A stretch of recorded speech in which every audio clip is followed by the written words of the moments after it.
Children, this is our second chapter. Cosmos is someone out there. Cosmos means universe. This chapter is based on universe. Since ancient times, human beings have gazed at the sky in awe and bewilderment, looking for answers to age-old mysteries. Who are we? How did we come into being? Are we alone in the universe? Our curiosity has spurred our interest in studying the universe and exploring it. पुराने समय में मानव आसमान की तरफ ताकता रहता था और कुछ कंफ्यूज सा रहता था। उसके दिमाग में बहुत सारे प्रश्न थे जिनका वो उत्तर चाहता था, जैसे हम कौन हैं, हम कहाँ से आए हैं, क्या इस पूरे ब्रह्मांड में हम अकेले हैं।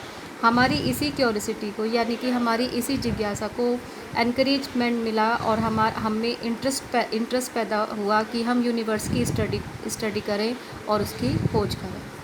If we could speak to early humans about the sky, they would probably say something like this: the sky is important. The stars form the same pictures every season. They appear like distant fires, and we wonder who lights them. How do they remain stuck in the sky every night? यदि हम early humans की बात करें तो कह सकते हैं कि वो स्काई के बारे में ऐसा मानते थे या इस तरह की बातें करते थे। दे वुड प्रॉबली से समथिंग लाइक दिस। उनका लगभग एक सी ही सोच थी। वो आसमान को महत्व देते थे। वो कहते थे कि हर मौसम में तारे लगभग एक से ही दिखाई देते हैं। वो ऐसे दिखाई देते हैं जैसे दूर से कोई फायर जल रहा हो, लेकिन वो इस पर चकित होते थे कि उनको प्रकाश कहाँ से मिलता है। How do they remain stuck in the sky every night. और वो आसमान में हर रात कहाँ से, मतलब उनको कौन लगा जाता है, वो कहाँ से आते हैं। For thousand of years human beings thought that the universe was controlled by super natural beings. हजारों साल पहले मानव, क्योंकि उसके पास ब्रह्मांड से रिलेटेड कोई भी जानकारी नहीं थी, इसलिए वो उसके दिमाग में जो कुछ भी जिज्ञासा पैदा होती थी उससे वो सुपर नेचुरल होता चला गया, यानी कि अंधविश्वासी होता चला गया। The ancient Chinese believe that an eclipse was caused by a dragon eating the sun. पुराने समय में चाइनीज़ ये मानते थे कि जो एक्लिप्स होता है, यानी कि जो सूर्य ग्रहण और चंद्र ग्रहण होते हैं, वो एक ड्रैगन आता है जो कि सन को खा जाता है, इसके कारण होते हैं। If the people made a great din it would scare away the dragon. और जब लोग शोर मचाते हैं तो वो ड्रैगन भाग जाता है। Many strange legends were woven about what the world looked like. बहुत सारे लेजेंड्स यानी कि बहुत सारी भ्रांतियाँ लोगों में फैली हुई थी और लोग अपनी मनगढ़ंत बातों में उलझे हुए थे। In ancient India it was believed that earth was flat. Bharat में माना जाता था कि अर्थ फ्लैट है, और अब अर्थ को क्या माना जाता है, अब कहा जाता है कि अर्थ गोल है। एंड स्टूड ऑन 12 पिलर्स, और ये 12 पिलर्स पर खड़ी है। Every night the sun descended under the planet. हर रात सूरज इन खम्भों के पीछे चला जाता है। एंड वो it's way between the pillars to appear again at dawn. और जब वो पिलर्स के बाहर आ जाता है या उनके बीच से झाँकता है तब दिन निकलता है। The Bushman of Kalahari thought the Milky Way was the backbone of the night holding the sky in place. Bushman of Kalahari ये सोचते थे कि मिल्की वे आकाश का बैकबोन है और उसी ने आसमान को होल्ड किया हुआ है, यानी पकड़ा हुआ है। As various civilisations flourished each of them began to study the sky and form ideas about it. इसी तरह से बहुत सारी सभ्यताएं आती गईं और उन्होंने अपने अपने विचार दिए, आसमान की स्टडी की और अपने अपने आइडियाज़ सामने रखे।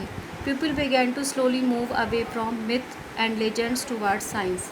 लेकिन कुछ समय के बाद लोग धीरे धीरे मिथ से बाहर निकले। मिथ यानी जो उनके मनगढ़ंत आइडियाज़ थे उनसे बाहर निकले और साइंस की तरफ आए।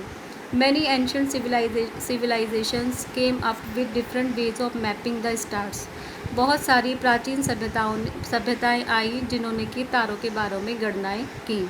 सम built large structures that would line up with the stars at certain time of the year.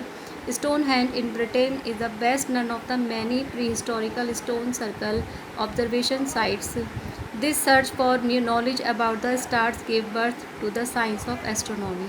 Stonehenge Britain में एक तारों के बारे में जितनी भी गणनाएं तक हुई थी उसमें जो ब्रिटेन में हुआ था वो सबसे इम्पोर्टेंट माना जाता है और यहीं से माना जाता है कि एस्ट्रोनॉमी यानी कि खगोल शास्त्र के साइंस का यहाँ पे बर्थ हुआ था.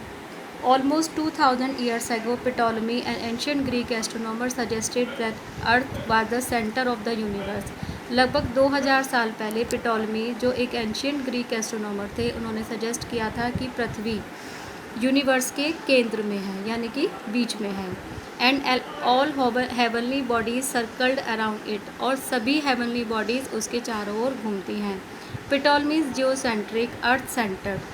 इस वर्ड को अंडरलाइन कर लीजिए. जियोसेंट्रिक मीन्स अर्थ सेंटर्ड और ये किसने दिया था? पिटोलमीज ने. तो ये छोटे छोटे क्वेश्चंस हैं, इनको आप अंडरलाइन कर लीजिए.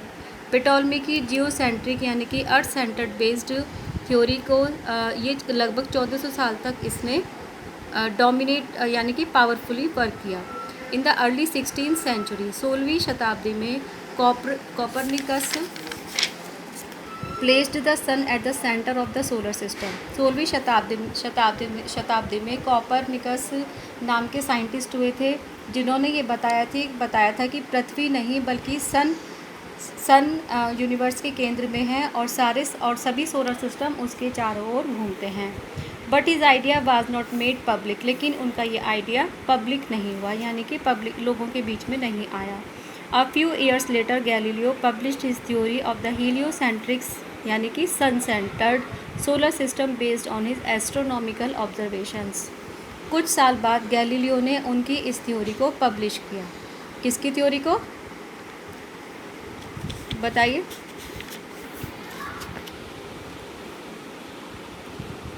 अगर आपको इसका आंसर पता है तो कमेंट बॉक्स में अपना आंसर दे सकते हैं. मैं बताती हूँ. वैसे गैलीलियो ने कोपरनिकस की थ्योरी को पब्लिश किया जिसको हीलियोसेंट्रिक कहते हैं, जो कि सन बेस्ड यानी कि जिसमें सन को सेंटर्ड बनाया गया था और उन्होंने इसी को बेस्ड बनाकर अपना एस्ट्रोनॉमिकल ऑब्जर्वेशन किया.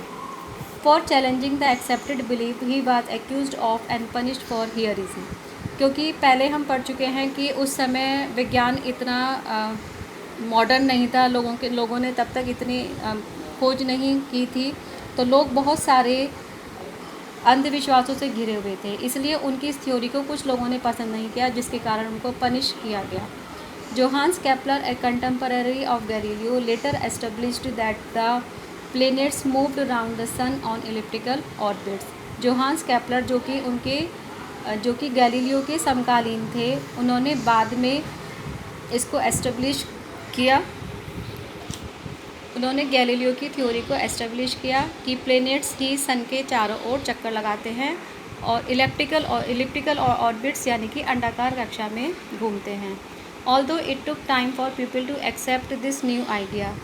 हालांकि लोगों को उनके इस आइडिया को एक्सेप्ट करने में कुछ समय लगा. The heliocentric model eventually replace the geocentric one. लेकिन लोगों ने हीलियोसेंट्रिक मॉडल को जियोसेंट्रिक मॉडल के बदले में एक्सेप्ट किया.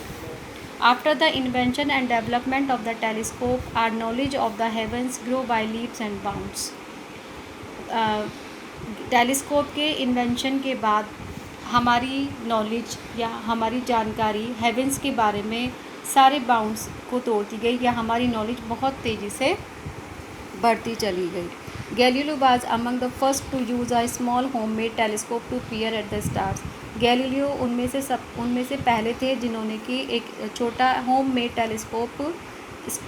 टेलीस्कोप बनाया था. He discovered craters on the moon. उन्होंने ही डिस्कवर्ड किया था कि मून पर गड्ढे हैं. क्रेटर्स मीन्स होता है गड्ढे. स्पॉट्स ऑन द सन पर स्पॉट है. And that the Milky way consisted of numerous stars. और मिल्की वे यानी कि आकाश गंगा में बहुत सारे अनगिनत असंख्य तारे शामिल हैं.